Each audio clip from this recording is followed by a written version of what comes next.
Welcome to another episode of Pansa Pansa podcast. Before we jump into today's episode, I just want to share a quick backstory. This conversation was recorded back in 2023, but due to a misfire, it was tucked into another file, and I didn't realize which file it was tucked into. So I looked for it for a long time. I thought it was completely lost until recently. I was looking into so many other folders.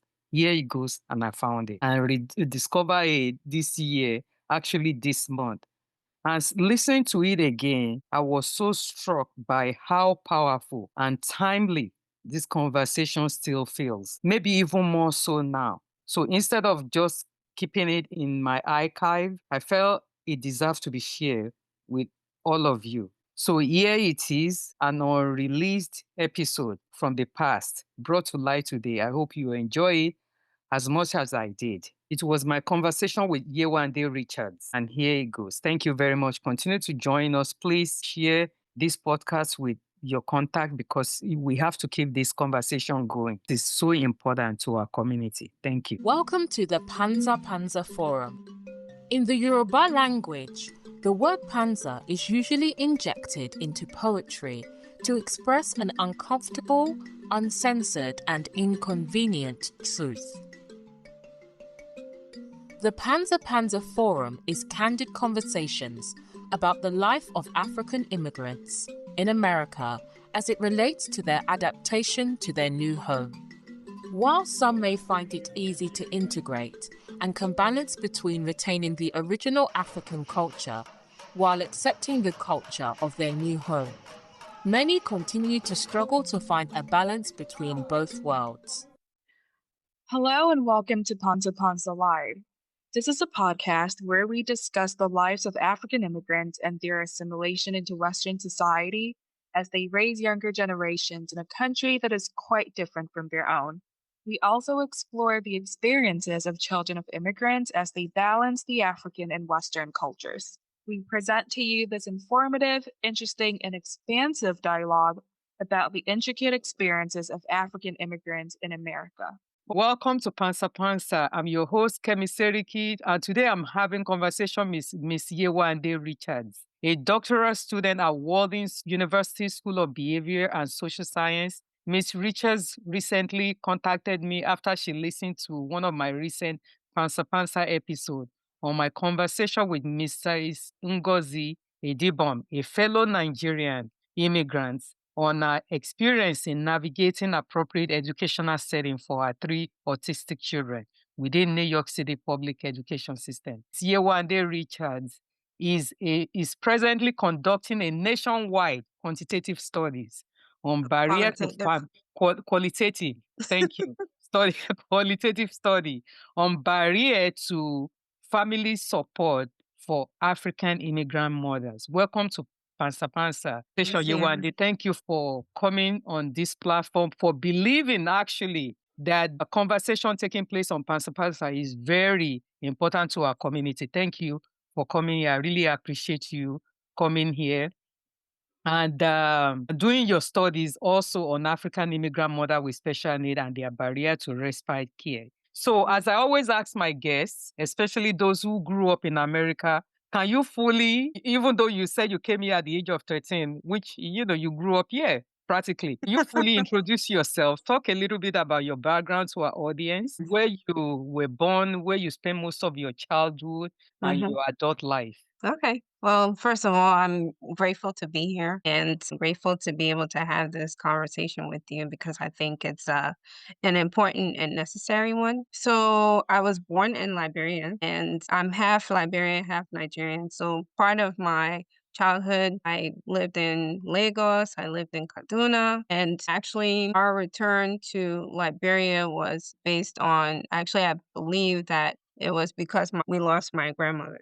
At the time, my mother's mother. So that was kind of the impetus for us moving and remaining in Liberia. And I left Liberia when I was 13. It was actually a few months before the Civil War started. My mom She always had this, basically she had a premonition and things were already starting to occur at the time. So she got us out of there a few months before, eventually ended up occurring. Actually, one of the first homes that they went to happened to be our family and everybody in the home was, yeah, they didn't make it. Wow. Yeah, so yeah, she was that kind of person. A lot of foresight is especially interesting that we're having this conversation and she's a big part of obviously a big part of who I am and where I am now. Yesterday marked 3 years Wow. that we lost her. Wow. So it's Yes. gonna Oh, be interesting. This conversation is yes. gonna be Yes. interesting Yes.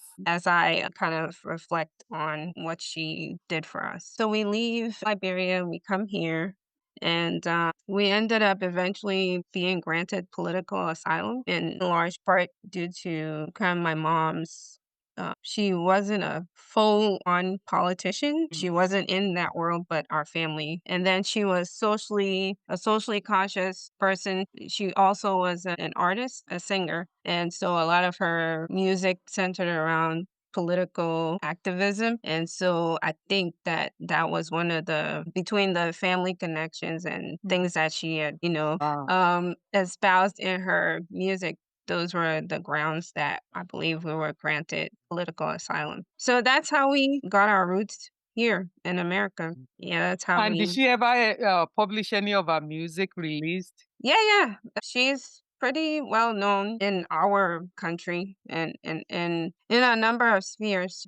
We did a number of world music festivals, did a lot of stuff with Columbia University. She actually worked with Columbia University for 15 years before she retired. Yeah, so and this is all kind of like her. She was always entrepreneurial in that way. And so she was able to kind of make inroads and she was the networker. A lot of those opportunities came as a result of her ingenuity and her innovation Yes. Yes. and her ability to think in terms of like what Ahead. yeah, and not she wasn't somebody that would shrink from things. Yeah, so yeah. May her soul rest in peace. Oh Yeah. my, what a memory. Yeah.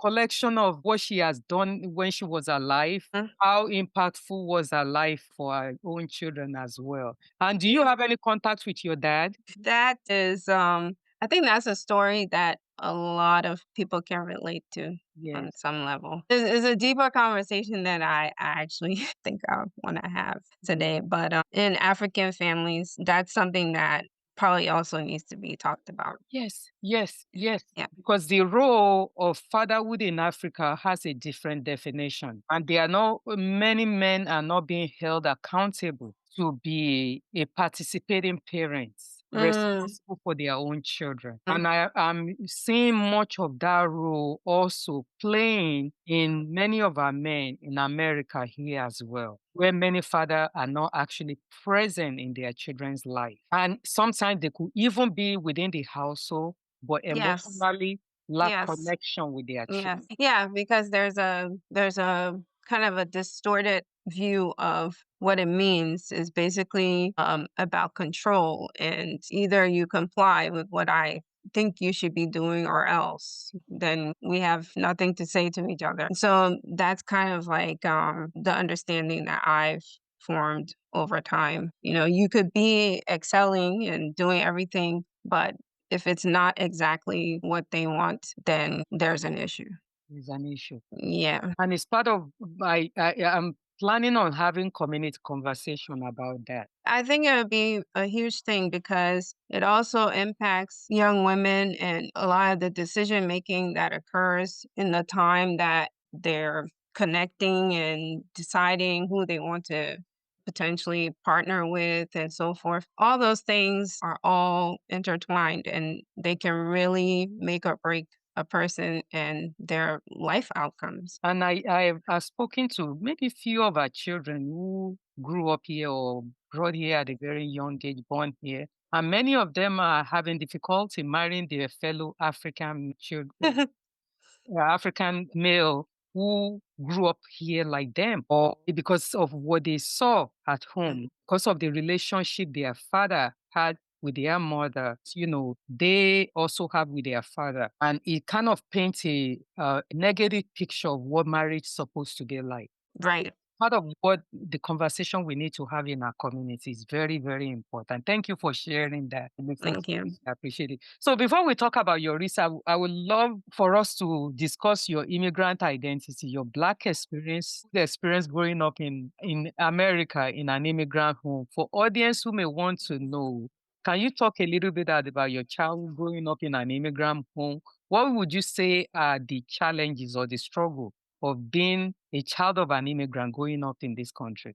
I think that a lot of it is basically there are too many stressors for the parents. And those stressors also impact the children, not on purpose, but I think it's the way things are structured here where you don't have a choice. You have to go out to work. And so your focus is on provision, but then there's the internal life of the kids. And there's only but so many hours if you're working, let's say 16 hours a day, or it might be a little less than that. But even then, there's not enough time to really get into the psyche and understand the things that are shaping your child's inner life. And that inner life is what you see manifested with kids. Yes. And in some cases, there are no other special challenges, so you might be able to overcome some of it. But then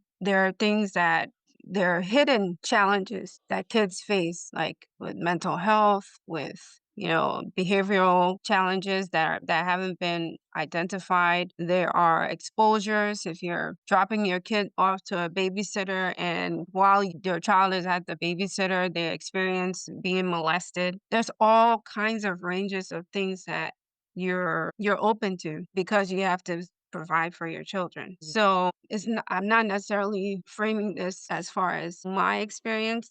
I'm just thinking as a parent, I'm thinking in terms of what it means for the parent. Now, as a child, what I can speak to is that inner life where you're developing as a person and you're trying to understand the world around you, how to relate to the world around you. You have a different set of values and norms than the situation that you're in, the environment that you're in, because you're going to school with these other kids, these different type of kids. They have different points of view and different upbringing, different backgrounds, a lot of times low income scenarios. So then there's a whole nother element to that. So, it's not an easy walk, especially when you're new too, because then you got to deal with the bullying and the devaluing of you as a person. And you don't necessarily walk around with cultural wear, but they know that you're African. And so I know we went through that with the whole, I had somebody completely dress me down one time in school about the fact that my clothes were not worth this and that because I was African. So I mean that's part of the journey. I'm sure any child that has gone to school here, African child that has gone to school here, I don't know what it's like now. They seem to be more wanting to be more like us now, so they probably aren't doing that as much, but it was not necessarily pleasant, and it was just basically just trying to figure out what, where, what direction, how do I fit? Do I want to fit? That sort of thing. Yeah. And you are only few that have come across that you go deep in analyzing different perspective of immigrant child's experience, the parents also experience, because you are not focusing on yourself. You also come into this conversation looking at what the parents actually are struggling with. Because if you have to provide for your children, you have to work long hours, you have to pay the bills. You're doing a lot of all these things. It's so much that takes away from that. And often underemployed. So then when you're underemployed, that means you probably have more than one job. Yes, yes. Or you don't have enough of a job. And that also is a strain, But yeah. Because many that I've come across, they constantly blame African parents for not understanding their struggle. The kids. the kids. That's interesting. Yeah, that's why I'm glad that you brought a different perspective. And this is why I asked this kind of question, because from most of the perspective is that parents don't understand that struggle. They don't know what it is to grow up in this country without understanding what parents are also going through Yeah. at their job. Yeah. So many different people that they come in contact with. They might not come home Mhm. and tell you about it, but they could only raise their children according to what they know. Right. But I think that I have that perspective as a parent myself. So, and then losing my mom, of course, I'm more reflective of what she went through and what it meant, what it took for her to do everything that she did for me and my siblings. So I think that naturally kids are um they're selfish. Not necessarily selfish in that way, but they don't see it until something really Really happen. happens or you have a loss or, I think that that's kind of a natural thing across all families. Yes, yes. You have to be a very special type of child to really be able to think in that way. That way, yeah. Yeah. Because it is so much that immigrant has to your parents have to go through in this country. So, and it's part Yeah. of the conversation that we need to constantly have within our community, especially raising the children in this country. You can only raise the children according to how you were raised. I remember I had my last dialogue. I came across this conversation on another podcast that talked about culture and emotional expression. How Yes. culture have an impact in how we express it. Your Mhm. parents, African immigrant parents who come to this country, I mean, there's a cultural differences in American society compared to African. So Mhm. they are busy working, doing everything that they can to provide for the family. They have to worry about the general population of a cultural conflict that comes in And the influences and the too. influences on their children. So Mhm. there's so much that they have to bargain with. But what I see is that many of our children don't understand that any Mm. aspect of it. But most of the things that you hear them on social media is that, oh, African parents don't understand what we are going through. They didn't listen to me. They ignore my emotional needs. A lot of all those things that comes there. I'm going through depression. I'm going through a lot of all those things. But you have to understand what mental health means for people in the diaspora. Right. Back in Africa, what is it about mental? How do you define mental health? I think in our culture, the only thing that we view as mentally ill is when the people are naked in the streets and their hair is matted. Then that's what we define as mentally ill. But because I remember as a kid, like that's what I thought. It's very different. So, what would you say are the benefits of growing up in an immigrant home? Well, you grow up with values, actual values. You have a stronger sense of who you are, at least you should. And, you're not necessarily just blown by every whim. Those are kind of the three hallmarks, in my opinion. But, it varies. It also depends. Some parents are they're African, but they don't necessarily have certain touch points that are necessary. They might not necessarily they might be working and all of that and working hard. But then I think it just depends on your exposure, like what you understand about the inner workings, what it takes to be a human being, what it takes to be a well-developed person. There's no Yeah. manual, but there are extremes. So if you're too extreme, Yeah. then you can really mess things up. And if you're too lenient, then you can Yeah. also mess things up. So it's just The balance. how balanced are Yeah. you? Yeah. Yeah. Yeah. Yeah. That's true. Yeah. I Yeah. know many of our children that I've spoken to, most things that they talk about, oh, there's always food in the house. Oh, yeah. My So, mom worked a lot, but there was always food. But uh, she wasn't our family is different in that way because we're not the family that has a lot of people over yeah. and all of that stuff. We're very quiet. So we never really had like how other families that have these big things and there's all Mm-hmm. this big cooking and food everywhere. Yeah, Everywhere. I don't recall Yeah, ever growing up being like that. that. And we're still like that. So did you do any like extracurriculum activities growing up in Well, high I school? I am a singer. I used to do a lot of like the background vocals for her Okay. and some other They're not big artists, but I used to do that. I started that when I was 17. I also worked as a research assistant at a hospital. Okay. My bio research, and I worked at a pharmacy. I just was a worker, and I loved writing. Think of it, I got into design, so Okay. I'm pretty good at things like that. I'm really more of a creative at heart, Really? but I do have a passion for, and particularly now that I've found this lane through this doctoral journey for research and understanding the experiences of our people. Yes, yes. So how would you say you identify yourself? Do you call yourself Liberian American, or how do you identify yourself? I don't consider myself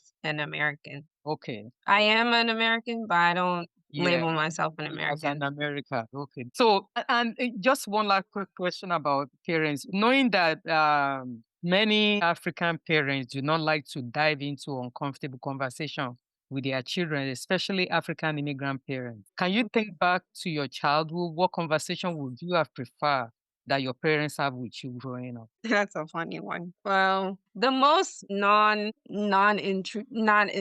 too in depth one was the conversation my mom had with me about boys. Yeah, she told me that if I let a boy kiss me, I would get pregnant, and that was the end of that. That She was the want to end of the prevent you. conversation about boys. There was nothing else. I can't imagine her going any deeper than that.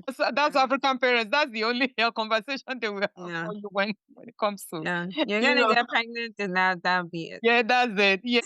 And for your college, you did your undergraduate. You went to. Can you call the name of the school again? Sure, Berea College. Berea College, Yeah, which is rated as one of the best liberal arts college in US with students from diverse background. yeah. How did you navigate social life?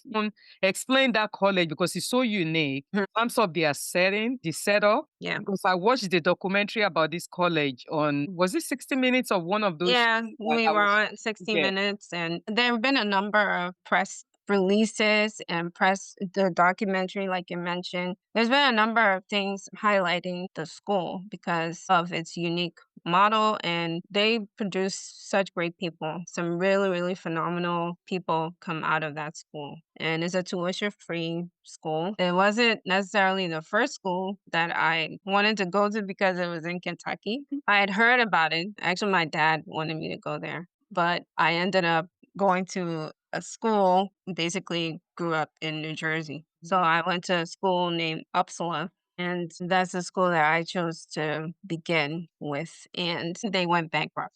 So then I think I worked for a year, Okay. and in looking for a new opportunity, I happened to find the very school that my dad had been talking about. I just didn't know that that was the school he was talking about. Wow, wow. Yeah, how I What is ended up the there. application process for that school? How do you know? Because I know it's very selective. Yeah, they're very selective. Honestly, it's a very long time ago, so and I'm sure things have evolved over time, but think that they obviously took my grades into account, and I think my work ethic, my work background had something to do with the selection. And I think also it may have been my essay. Wow, Yeah, because I remember writing an essay. wow, very Yeah. compelling, I believe. I guess I got in. That's the most important. And this setting, do you specialize in certain area of subjects or certain specialty, or you just No, you pick a major like any other school, and the only thing that's different is that you have to work.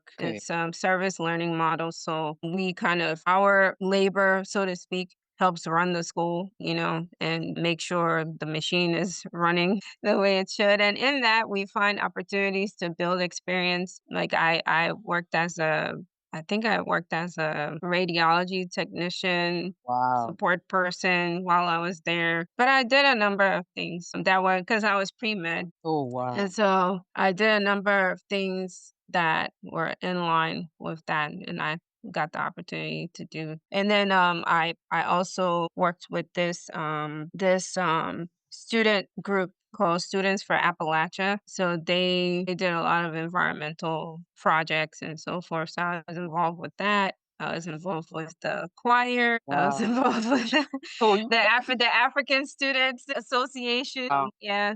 But I was a little different than my African counterparts because I won't say I was different, but I was friends with every group. Yeah. Yeah, there wasn't I only associate with this group or I only associate with Yeah. that group. Yeah. Yeah. Yeah. Which is important because the society is diverse and you're going to Yeah. meet different set of people. Yeah. After graduating college, you have to diversify your social circle. And Yeah. that's part of what I usually preach with many of our youth within our community, because you cannot just intermingle with your own alone. Because I've seen many of our African immigrant children, when they are in college, they only belong to African Student Association. They Yeah. don't dive into other group of people. And to set your connection for the future, you have to diversify your portfolio. Yeah. That's the I don't know. Mine wasn't necessarily that intentional. It's Mhm. just that's just how I am as a Yeah. person. I Person. kind of got flack for it a little Yeah. bit from my African friends that it's too much, all this intermingling. But that's just how I am. Yeah. So I wish I had been more strategic about that though. Yeah. Looking back. Looking Yeah. back. Because But I just didn't know any, yeah, anything. I Yeah. didn't know anything. So do you Mhm. still connect with some of the students you graduated with? Yeah, I Yeah. mean, I don't talk to people all the time, but honestly, our link is our hub where we are all kind of still connected. And if we want to reach out to each other, is LinkedIn. Yeah, wow. Thank you so much for that background. It's so detailed and it's so much information. Other people will really appreciate. Now that you are a graduate student, Walden University School of Behavior and Social Science, your area of studies is on African immigrants, mother of children with special needs, and their barrier to respite care. And you also went to NYU before I even go into this. Yes. You had your master's from NYU. Yeah. So my master's is in public administration. I actually got in and it was going to be health specific, but then I thought this is too narrow. I want to do more than just health. And so that's how I ended up doing a master's in public administration. The focus was the international development, but yeah. Yeah. So So what sparked your interest focusing your doctoral studies on African immigrant mother of children with special needs and their barrier to respite care?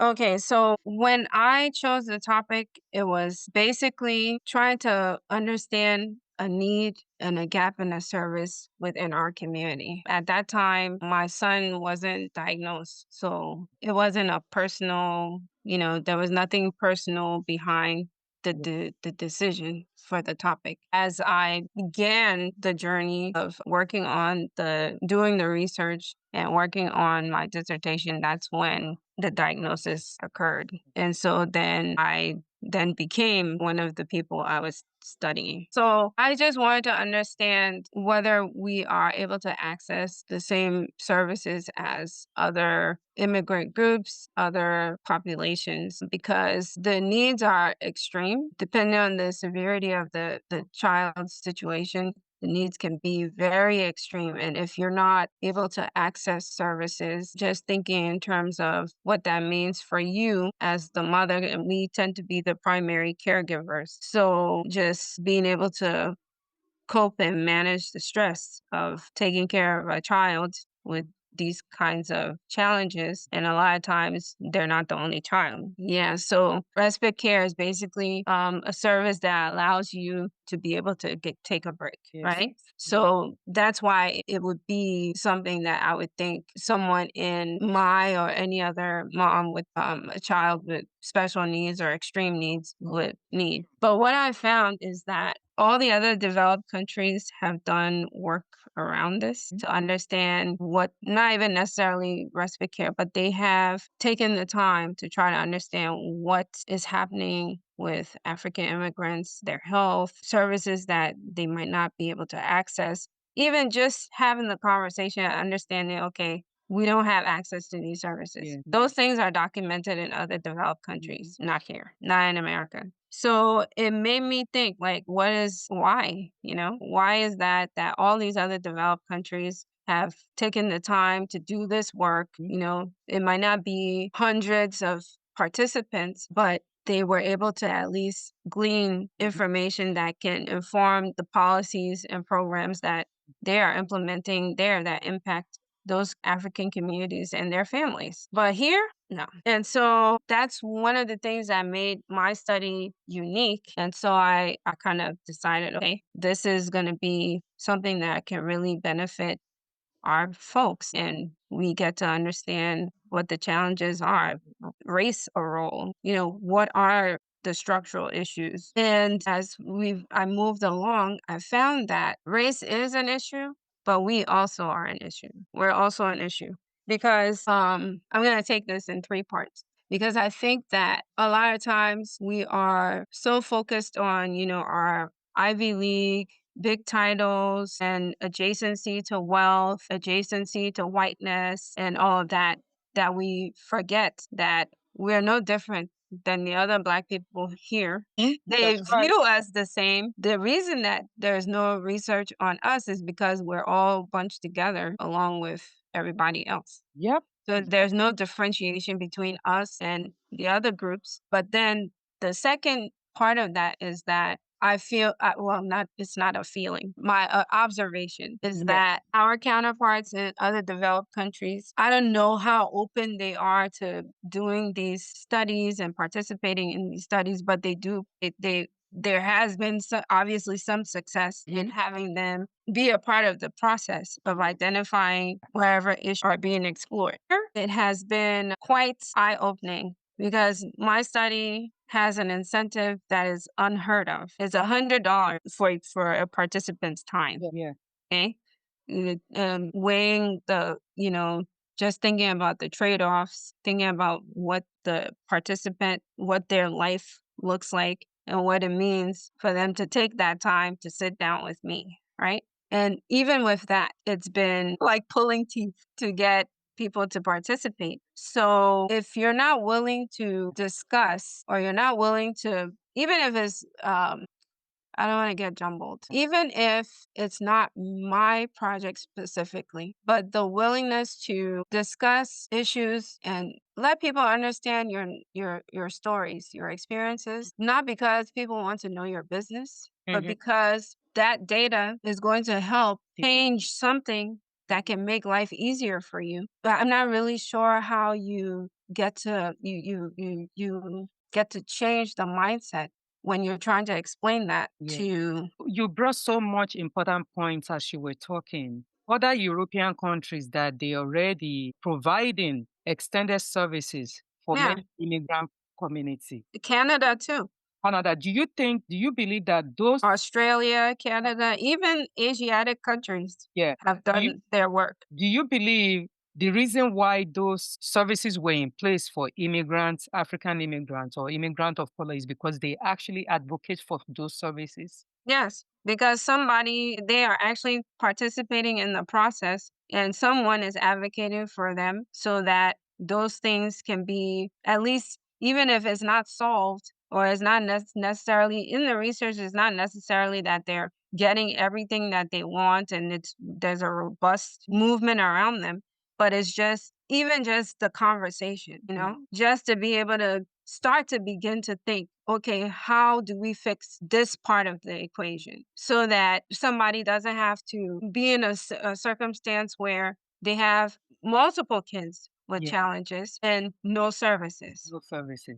Because another thing that you brought up in your point now is that among us Africans, even though we don't have one language that combines us together as one, there's so much division among us. And I'm an Ivy League. My children are fine. They are all educated. I don't think any other person's issue concerns me. I don't even think as a African immigrant child who grew up in this country or brought here to this country at a young age and I grew up and I'm doing very well that I have to do anything to give back to my community to see what are the challenges African descent or that African immigrant community are going through. I may be from Nigeria, maybe from Kenya, maybe from Senegal, But what about other community? What are the challenges that they are going through? Let me be part of that solution. Let me volunteer my expertise. Yeah, and that's one of the things that's very curious to me because there's a lot of us in medicine and public health, even in research. And I just wonder sometimes because as I've been on this journey, that is the purpose of your positioning. What are you going to use your positioning for if beyond just your personal comfort and your personal wealth? And how do you position so that all of the collective wisdom and knowledge that we have, how does that benefit our people? Our people, our community? You know, Because if you're doing research in a research lab and you have somebody of that community that belongs to African immigrant, you grew up in African immigrant communities, no matter where your parents came from. The people you focusing research on is maybe doing it for general population where they're using sample from certain group of people that does not even include your own background. yeah, and that's the thing that's the other part that's insane to me because we are more likely to be open with white researchers than we are with people that we think, I don't know if it's we don't think that we're capable of being researchers or if we think that it's too close of a degree Yeah. of like maybe I might know somebody that knows somebody that you know, and I don't know if that's the reasoning behind it, but I would think that you will want somebody who understands your experience to be the one telling your story Yeah. versus somebody that doesn't even have, I mean, they can have some touch points. We're all human beings, but to really know what it means to be an African, to be an immigrant, to be a mother, to be somebody that's caring for sometimes more than one child with issues, with needs or complex health needs. That's a different ballgame. I mean, that's why I wanted to have this conversation because I feel like even in exploring and mining as much information as I could, trying to find even one discussion like this about the fact that we don't talk about these issues, that in itself does not exist. Nowhere on YouTube, nowhere on Everybody is painting nice picture on YouTube. Everybody's painting nice picture. And the only complaint that I've seen is about African immigrant children complaining about their parents and their community, how they are raised in this country. They don't yeah. understand what the challenges that they are going through. But Yeah. or the most successful African immigrant child who graduated from Ivy League, but nobody actually wants to talk about issues. That's why I started Pansa Pansa Forum. People are not talking, pointing issues that are Yeah. going on in our community because it's so complex and it's so much work to do. They have to dedicate their time to that. And one thing that you brought up about Canada, because when I'm looking for any research, being done about African immigrants, I always get something from Canada. Yep, because And I it's said, robust. how did they do it? Yeah. Maybe most of those researchers are white. Yeah, they tend to be. African They immigrants, tend to be. only for them. Yeah. They come and ask me questions. And a lot of times they have these participants as a captive audience. So these people are going and receiving services from wherever they are based or they've partnered with. So it's easier. But here as well, in my case, I'm not linked with that institution. I'm independent. I'm independently doing it, independently funding it. So, I guess that can be part of the issue too. So, yeah. So if I may ask, initially you focus more on mothers, not on father, even though the society projected that mothers are always viewed as the caregiver to children. And we may have some fathers who may be the primary caregiver or together with the mother also care for the child in need. So why do you think it's better to focus more on the mothers? For the reason that moms are typically the primary caregivers, no other reason. If the father is very involved and so forth, that comes out in the interviews, because even going into this experience, this journey, I've had a picture of what this African immigrant family with a child with these issues, what it might look like. Because in the research, typically is a single mom, but because presumably there's stigma that occurs and then the partner leaves and the stressors fracture the the relationship and so forth. So that was kind of what I gathered from whatever research I had accumulated at the time, at the beginning. But as I've moved on, I find that a lot of these families are two-family homes, not necessarily universal, but I'm saying it exists. So Yeah. it's not like every instance is a single mom. Yeah. But yeah, so that's one of the beauties of the form of research that I'm doing, because it's not a fixed point. You get to, see a variety of narratives and a variety of family compositions. Who are the players and so forth. The child and the mom are central, but the parts can be different. Yeah. Yeah. Yeah. So can you explain what diagnosis qualify for the research that you're actually doing? What diagnosis the child has to have for your research project?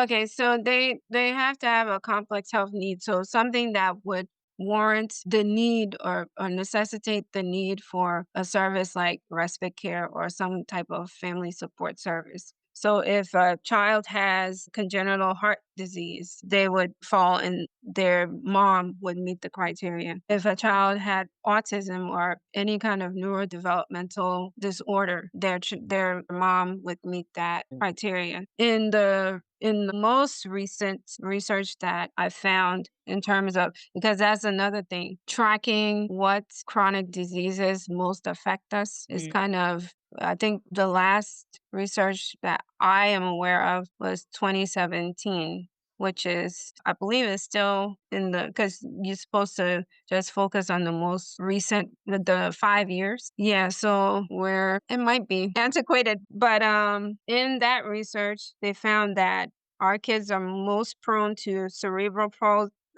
palsy, sickle cell, which we know, thalassemia, congenital heart disease, rheumatic heart disease. And then another study also found that 76% of our folks from sub-Saharan Africa are likely to have a child diagnosed with autism. Wow. Yeah. So, and that's the thing. There's so much to unearth and to understand, try to understand why is that a prevalent issue? What is the root of that? Yeah. Yeah. So I know the sickle cell anemia is very common. yeah, from childhood, I was aware of that. For many immigrants, many have difficulties in integration and assimilation or have limited assimilation into this country as immigrant. How do you think that the lack of assimilation have impact in accessing care? It's an element. It shouldn't be. Yes. Because care, the biggest underpinning of care is humanity. Yes.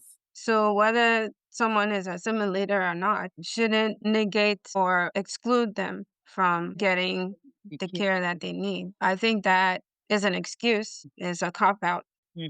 Yeah. Because if you are a service organization or you're an institution that they'll get all the funding and they'll do all the press and the communications strategies and put out their annual report, and you've got all these metrics and so forth that brings in more dollars. But if you have people right there in your catchment area that don't even know that you exist, don't even know that you have these services, don't have a way to even access the services that you provide, then what are you? What are you? You know, you're just a business. You're just a business, and you're right about that, because they could say, well, we have the service there. It's just because maybe they don't even care whether they know about the service or not. And how can you tap into educating the community that you Thank you. Exactly. Whereby whether let me use the example of hospital, Bronx, Lebanon, which is very big hospital within the Bronx, South Bronx. Many African immigrant community within that area,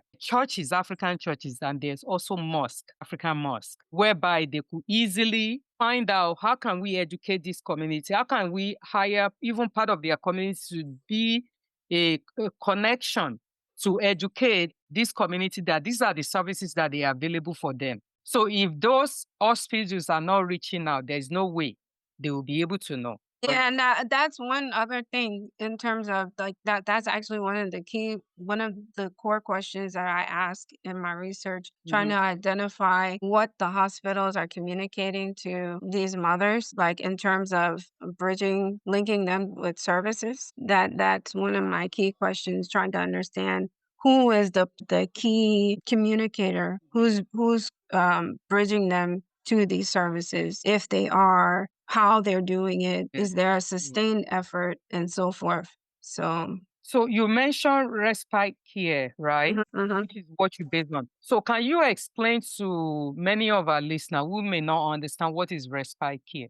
So respite care, like I said, is just a service where there are different forms. There's a form where you take the child to facility and you can go home or wherever you choose to get a break. The one I'm focused on is the in-home, where someone comes into the home and basically provides the parent, the mother, a break from her caregiving responsibilities. So I know that many of our white counterparts have those things in place. Even the immigrant populations from Europe, and they readily get those things. Those kind of things. I mean, it's I won't give the impression that it's not hard for everyone, because it's basically a competition for resources, but they are more likely to get access to those things than we are. Because also, I want to also talk about, they also demand for it.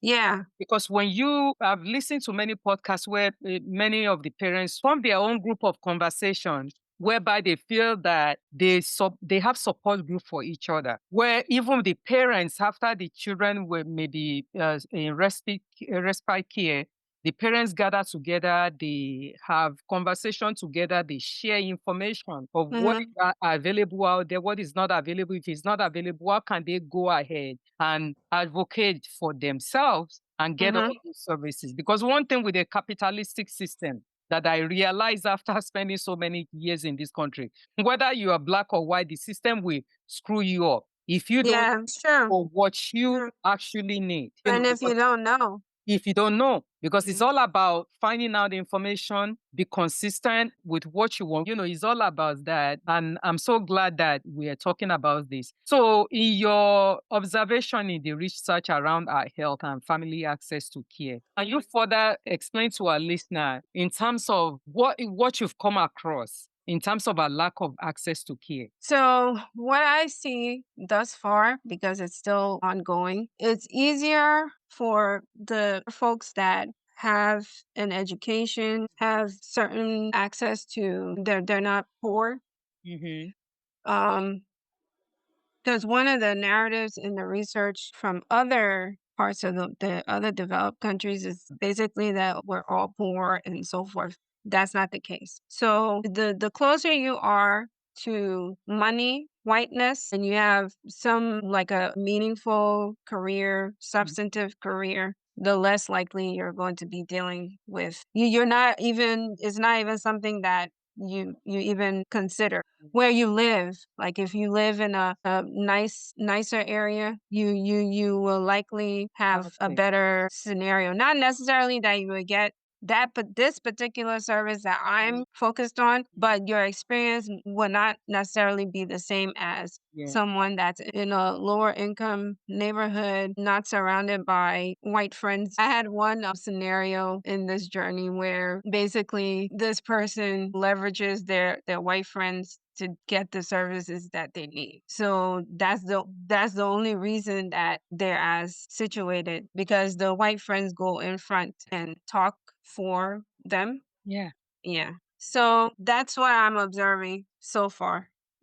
So what are the rates of incident of neuro development disorder among African immigrant children in general population as well? Well, just based on the most recent stat, like I said, for some reason, the number is 76%. Wow. and we have to figure out why. That's another opportunity for research. There have been some write-ups recently on why autism clusters among certain immigrant groups. I have to delve into that. I actually just found that yesterday, and so I haven't been able to look at that in depth, so I can't really speak to that. But there are some conversations around it. So for those who don't understand, why should member of our community participate in this research? What does it mean for our community or any advocacy policy effort in being made on our behalf? Well, a friend of mine basically posed it to me like this: closed mouths don't get fed. If you don't talk, nobody's going to help you. And the sad part is that the people who can talk are comfortable. So, it doesn't really make a difference if they participate. But the people that really need it need to participate so people know what's actually happening. It's nothing sinister. It's about being able to understand what that experience is so that when you go to sit down with someone who's a policymaker, you have a whole set of data that is compelling for them to understand that something needs to be done about that, whether your budget meets this or how can we adjust, how can we reconfigure so that this group of people is not left with these types of circumstances. Or when someone's designing a program or somebody's implementing a program, running a program, how do you structure things so that we make sure that we're remembering that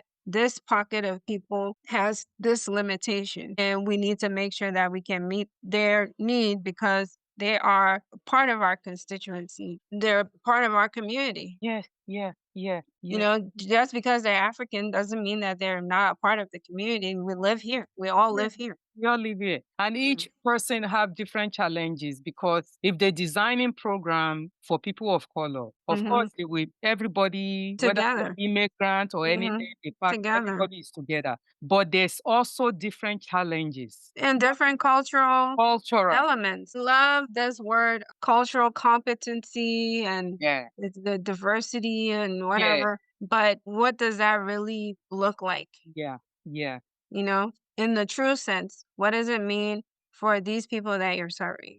Yeah. Not just buzzwords. Yeah. What does it mean for the people that you're serving? Yeah. And it comes from what you said in the beginning, when we have people like you who understand the code of the language, break everything down to our community and say, this is what you have to request for. Even if they conducted a research and they proven that this is what they came up with, and that's the kind of service they're going to provide according to their research. Conclusion is for people like you to actually break it down and say, no, these are other barriers you haven't even looked into. The African immigrant community, there's a language barrier. There's so many Africans whereby we may be colonized by the British, by the Europeans who may speak French, Portuguese, and all these languages. Some don't even speak the language at all. We have some of purely indigenous. We have some of our member of our community who does not even know how to read and write.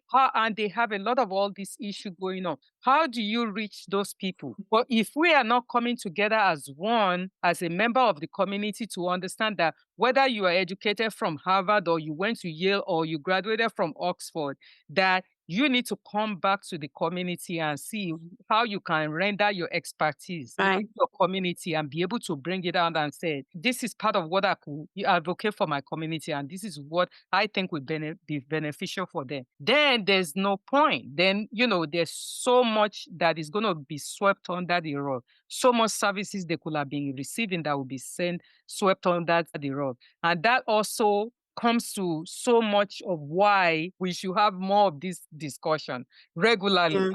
Yeah. Within our community. It can be a double-edged sword because it's ideal. It's the most desirable outcome to be able to come back and give back and so forth. But it's a two-way street. So if what you're doing is years of sacrifice, right? How hard was it for you to get people to participate? Very difficult. Okay. So that's part of what I feel that's probably one of the challenges with people. Because if I'm going to put thousands of dollars on the line to help, and you don't even care that I'm trying to help, then what do you do?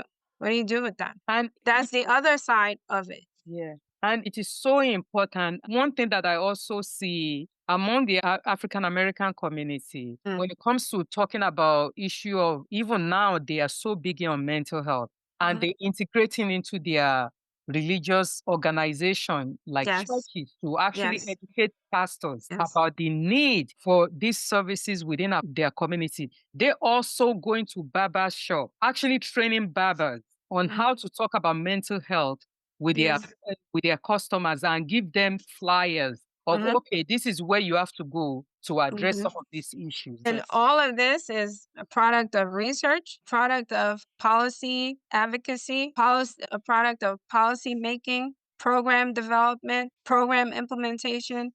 It's all a function of someone saying, and then multiple voices getting behind it, multiple movements around it, and they're getting help now. This was probably not heard of before, but they understand like how much is ravaged their community, not addressing the issue. Yeah. You know, they still don't trust these institutions, understandably, but they are moving on those elements of it because they know how key it is for their families, for their children. They understand it. We understand it. And we have to have the same level of understanding for ours. So it's part of education, and we have to stop all this about secrecy and, I don't want my business out there. Maybe I God don't think that's ever going to change. answer my prayer. That's why I'm going through all these things. Yeah, I don't think that's going to change, but I do think that we just have to find a way to make it comfortable for, even if it's not necessarily in public forums, for us to be able to have these conversations. So thank you so much. So what's your final thoughts to member of African immigrant community? What is your final thoughts? My final thought. I would say that being an African immigrant, especially in America, makes you a very special individual. We are, and I'm not necessarily talking about myself, just the way I see us as a people.